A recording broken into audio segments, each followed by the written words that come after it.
"I've waited long enough for that house," my mom declared after Grandma's stroke. I gathered evidence to expose her plan. The next day, I found a video. I never thought I'd be the one to tear my family apart. But sometimes the truth has a way of doing that all on its own. My grandmother's 92nd birthday was supposed to be a celebration. Instead, it became the night that exposed years of manipulation and lies. I almost didn't go. After years of enduring my mother Barbara's emotional warfare, family gatherings had become exercises in restraint.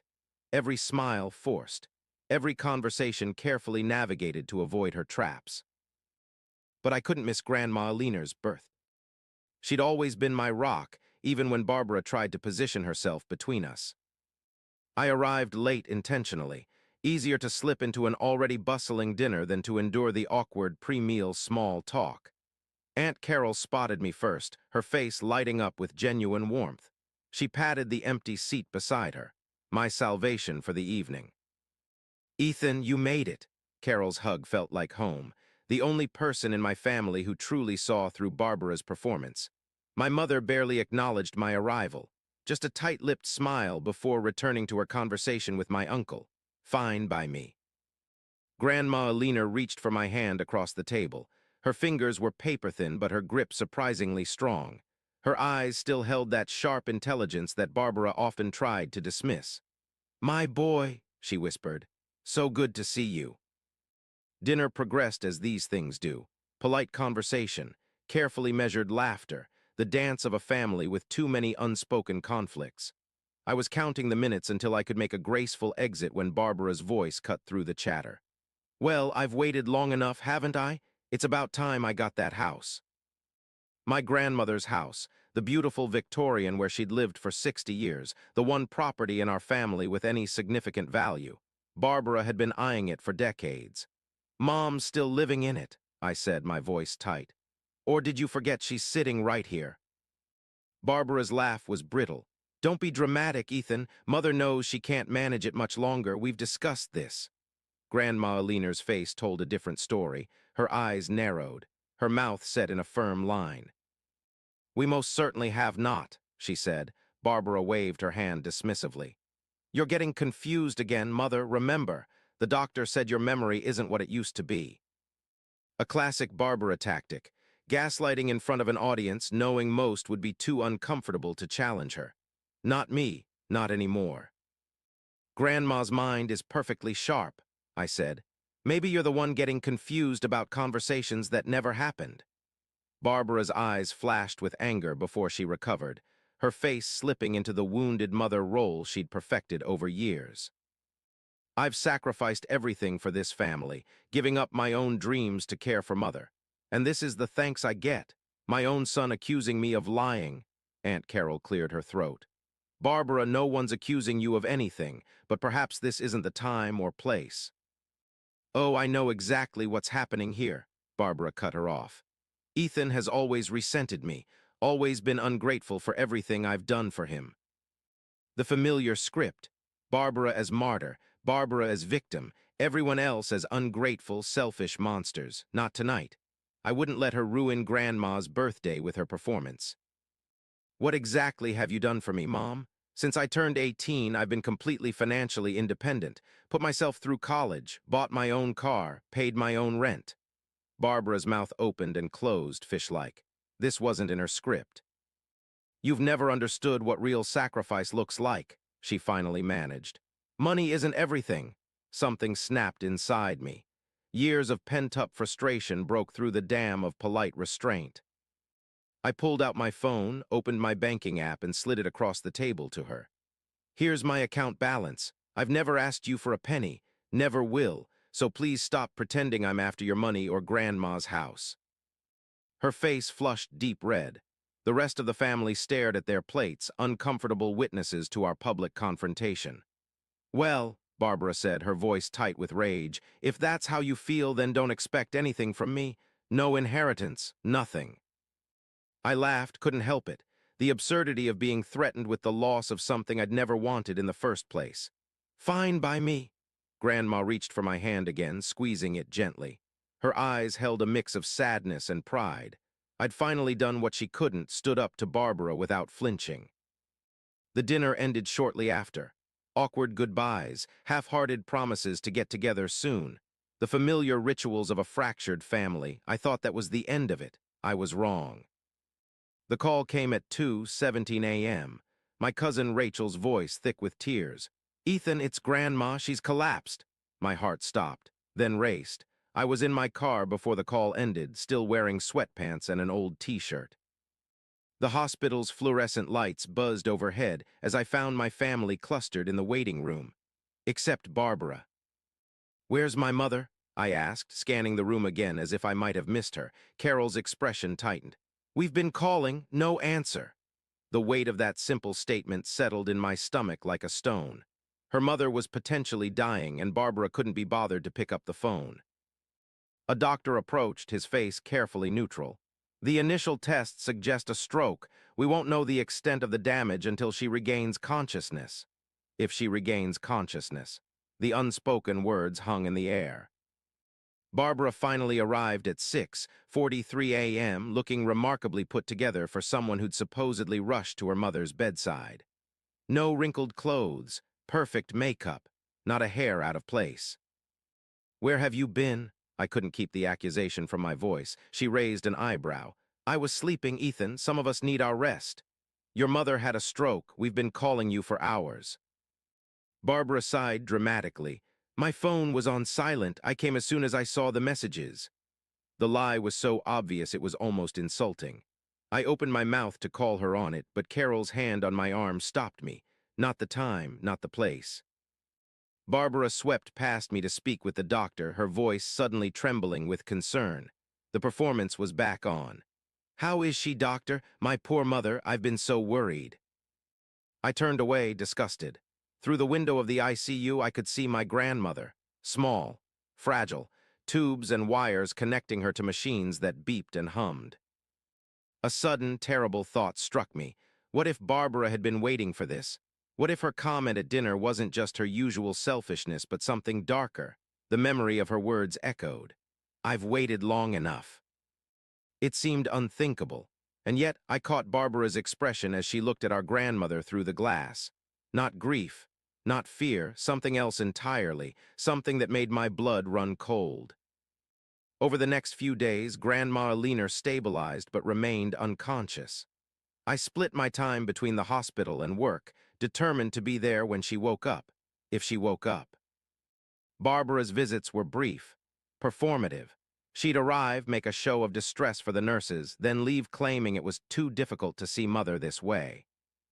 It was during one of these periods between Barbara's visits that Aunt Carol pulled me aside. "There's something you should know," she said, her voice low, "about your grandmother's will." My stomach tightened. "What about it?" "She changed it 6 months ago." I frowned. "Changed it how?" Carol glanced around to ensure we were alone. "The house. She left it to me and the grandchildren, split evenly. Barbara was cut out completely." The revelation hit me like a physical blow. No wonder Barbara had been so eager to discuss inheritance at the birthday dinner. She must have found out. "Does Barbara know?" Carol shook her head. "I don't think so, not officially, but she's always had a way of finding things out. Why would Grandma cut her out?" Carol's expression darkened.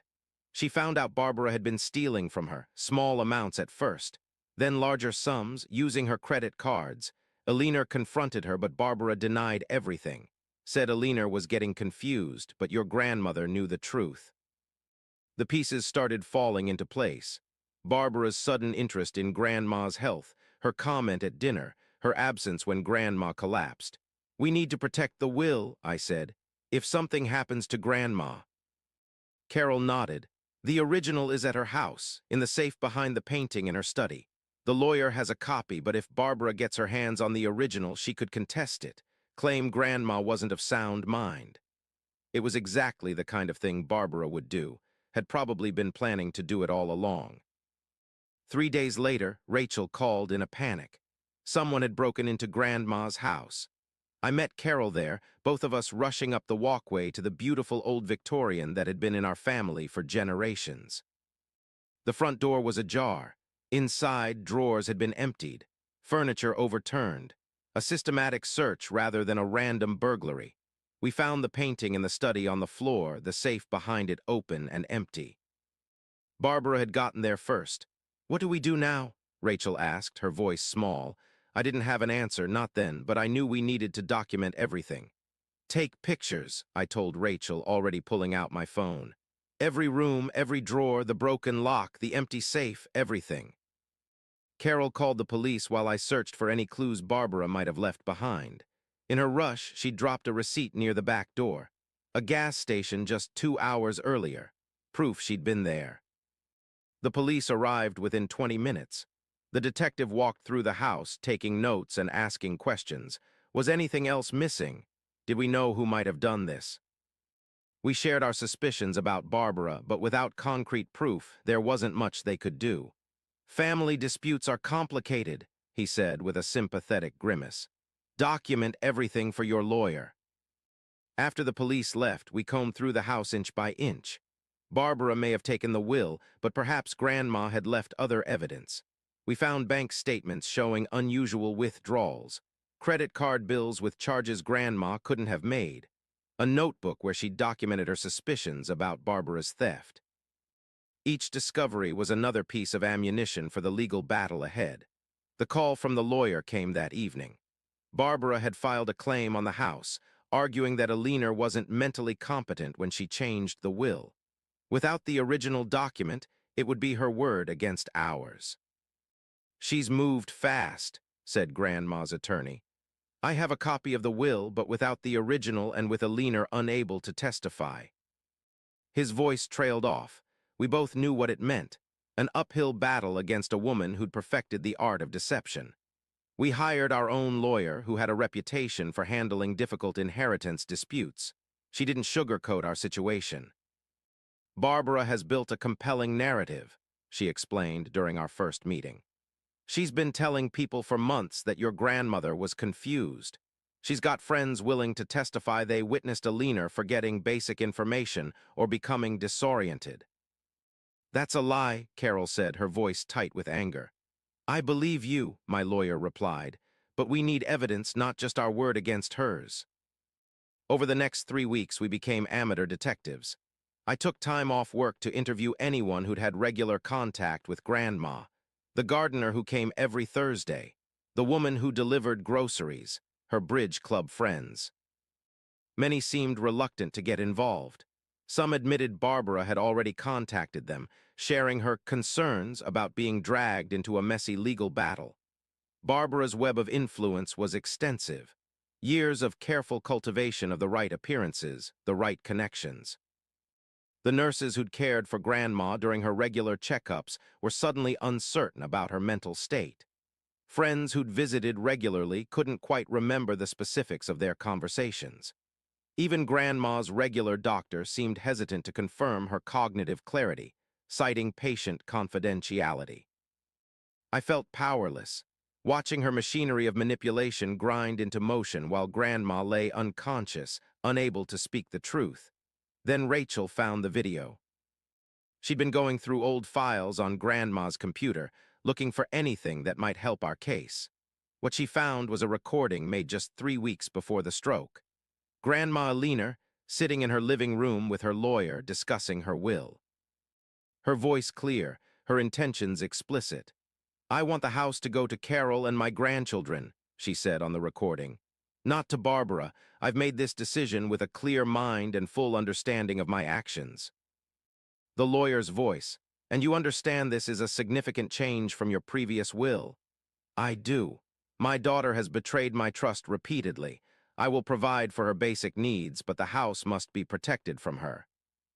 It was everything we needed. Proof that Grandma had been mentally sound when making the change. Proof of her intentions. The day of the hearing arrived. The courthouse loomed large, its stone facade imposing against the morning sky.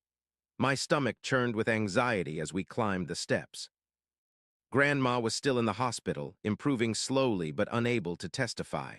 Her absence felt like a physical void in the courtroom, an empty chair where our star witness should have been. We arrived early, my lawyer wanting to review our strategy one final time. Barbara's lawyer was a shark in an expensive suit, known for aggressive tactics and theatrical performances that mirrored his client's own style. "Remember," my lawyer whispered as we took our seats, "Barbara will put on a show. Don't react. Let her dig her own grave." The courtroom filled gradually. Distant relatives I barely recognized. Neighbors curious about the drama. A few of Barbara's friends strategically placed where the judge could see their supportive nods. Barbara arrived last, timing her entrance for maximum effect. She wore a conservative black dress, hair pulled back in a modest bun, playing the part of the devoted daughter in mourning. Her eyes were carefully reddened, not enough to seem hysterical, just enough to suggest recent tears. She didn't know about the video. The proceedings began with opening statements. Her lawyer painted a heart-wrenching picture of a daughter devoted to her ailing mother, cruelly cut out of her inheritance due to Alina's deteriorating mental state. I dug my fingernails into my palms to keep from shouting out the lies. My lawyer's hand on my arm reminded me to stay calm. When Barbara took the stand, her testimony was a masterclass in manipulation. A lifetime of perfecting the art of deception distilled into 45 minutes of expert performance. She dabbed at her eyes with a tissue as she described finding her mother confused and disoriented. Her voice broke as she recounted Alina calling her by the wrong name.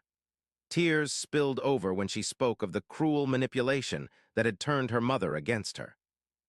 The accusatory glance she threw at Carol and me was calculated to perfection.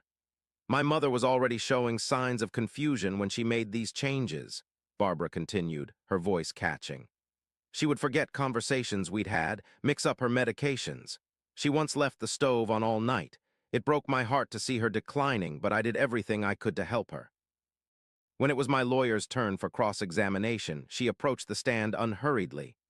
No dramatic gestures, no raised voice, just calm precision. "You've painted a vivid picture of your mother's declining mental state," she began. "Very concerning." Barbara nodded, a perfect mix of sad and resolute. "When did you first notice these worrying symptoms?" "About a year ago," Barbara replied without hesitation. "Little things at first, forgetting where she put her glasses, confusion about what day it was." My lawyer nodded sympathetically. "And you took her to a doctor for these concerns?" A flash of uncertainty crossed Barbara's face. "I tried, but she refused. She was in denial about her condition." "I see. So there's no medical documentation of this cognitive decline?" "Not officially, no, but anyone who spent time with her could see it." My lawyer consulted her notes.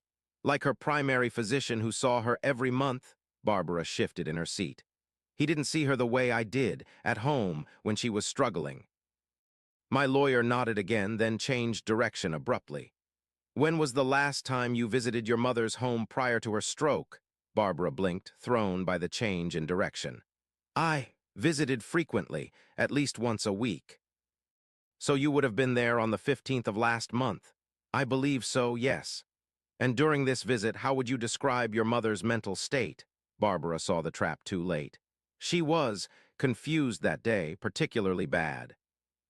My lawyer approached the bench. "Your Honor, I'd like to present Exhibit C." The bailiff set up the video equipment.